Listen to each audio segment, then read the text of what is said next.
Added sugar, added salt, and now added protein. Walk into any supermarket and you can find oats, milk, yogurt, peanut butter, even cottage cheese with more than the natural amount. Yet statistically, Australians are not deficient in protein. So why is it happening and how much do we really need?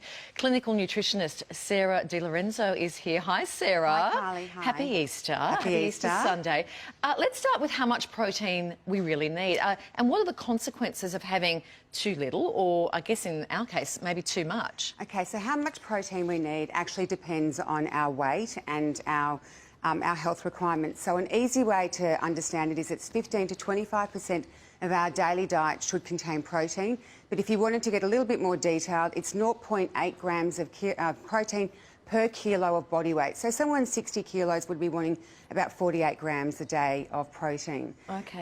Too much protein, if we have too much, we end up with things like malnutrition because we're missing out on our other macronutrients like carbohydrates and fats and our micronutrients as well. Constipation's a big one with the lack of fibre in the diet and as well dehydration. And it's a lot of strain on the kidneys when we have too much protein. Too much. We aren't a protein deficient country. Well, come over and join me here at this. You've brought in some samples here, and this is kind of what we're seeing now with added protein. I mean, what's behind this new obsession as we look at items like this? Yeah, so in my opinion, so there's been so much trending in the weight loss industry in Australia with high protein diets, with their success. Zone, keto, Atkins, all those diets are very much well known for their being high protein, low carbohydrate.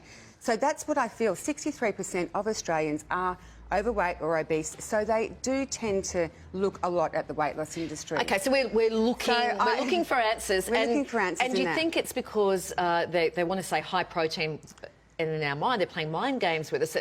It will read low carbs. Well, that's it. Well, if that said with added carbs, no one's going to buy it. And we're a carbohydrate, actually. We're deficient in complex carbohydrate, like fruit and vegetables, so it's quite interesting. OK, let's move across here to our second table. And I think you're going to tell us this is what we should be looking for protein. So, not necessarily a label, but this is just really good sources of protein. So this is natural sources of protein. So down here I've got the animal sources and, of course, quinoa. So these are what we call first-class or complete protein. So they contain the 9 essential amino acids that actually make up a protein.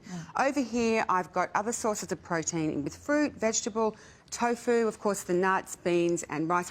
These are foods that all contain protein. If you're a vegetarian or vegan, you could actually blend those and have them in the form of a complete protein. And that steak that was cooked at 5 o'clock this morning, that's looking really appetising, right?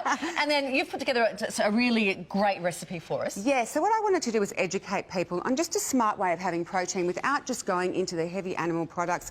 So these vegetables here, I've got the peas, I've got broccoli, very high in protein. I've cooked it with complete proteins, which is the chicken and the quinoa. I've, of course, put some pomegranates on it, which are very antioxidant rich, great for heart health.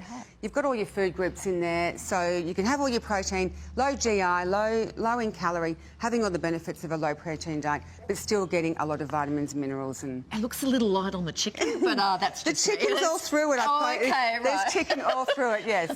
Really great advice. Thank you so much, Sarah. Thank you so much. Not one Easter egg on these tables. No, sorry, I can't. No. Okay. There's a news headline for you, Sal. Easter eggs contain no protein. That's not one that I want to hear. Okay.